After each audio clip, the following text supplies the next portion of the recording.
Hello and welcome to Joan's Project for Awesome video about the National Autistic Society. Hello and welcome to Joan's Project for Awesome video about the National Autistic Society. Now the Project for Awesome is this YouTube-wide effort to promote charities and get those videos about charities onto the front page of YouTube by commenting and liking and favoriting and subscribing and all those other things that other YouTubers tell you to do generally. If you could like, comment, rate and subscribe, that would be divine. The charity that I'm supporting this year is the National Autistic Society, because I won't be talking about the National Autistic Society in that much detail, i.e. the work that they do or anything like that. So if you click on this lamp up here at any point in the video, that will take you to the National Autistic Society website so you can find out more about it, because I won't be talking that much about the actual charity here.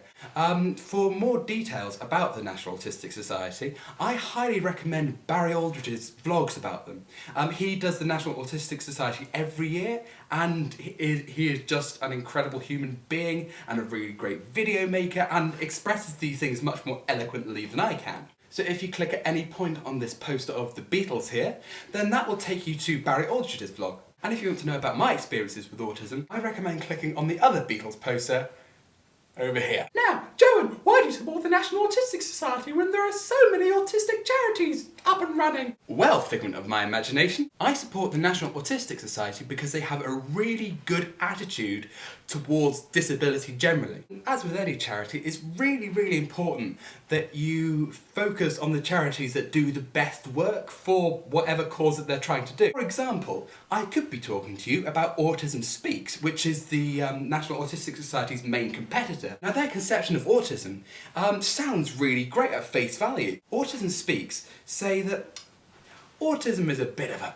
bum, isn't it? You know, you have great problems with communication and social interaction and imagination, and you're really hypersensitive and you can't get proper secure employment very well and all this kind of thing.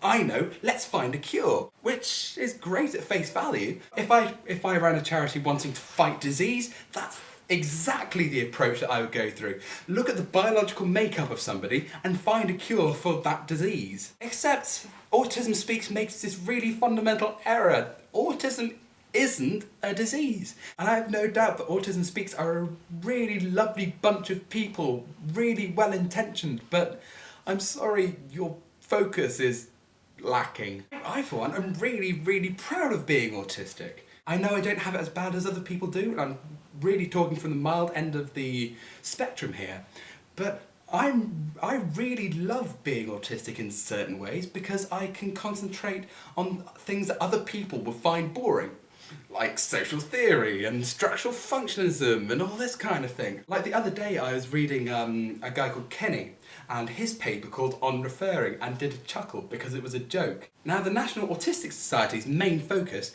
is barriers, both internal and external. The National Autistic Society look pragmatically at what they can do to decrease the sucky aspects of autism, i.e. the barriers of autism, barriers that they may face in employment, continuing this employment example. This approach to disability generally is called the social model, whereas Autism Speaks is looking at the biological makeup sort of thing, is called the medical model. And this is a really fundamental distinction within disability charities, because you do get a lot of charities talking about disability as if it were a disease. And what I think is a much better idea, you know, an idea that takes the opinions and thoughts of actual disabled people is, I mean, what are the barriers here and how can we deal with them effectively? Like, autism isn't the only place where this happens. For example, if you become deaf, you can have a cochlear implant, which means that you can hear again.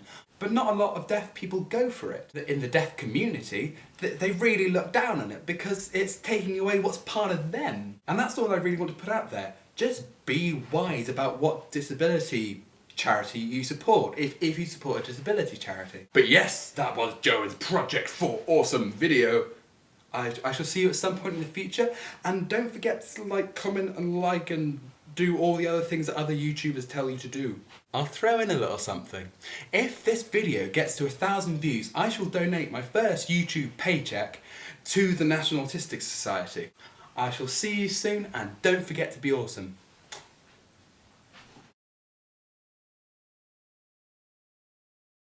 Oh, me from the future is going to have a great time editing this. 3 hours. 3 hours.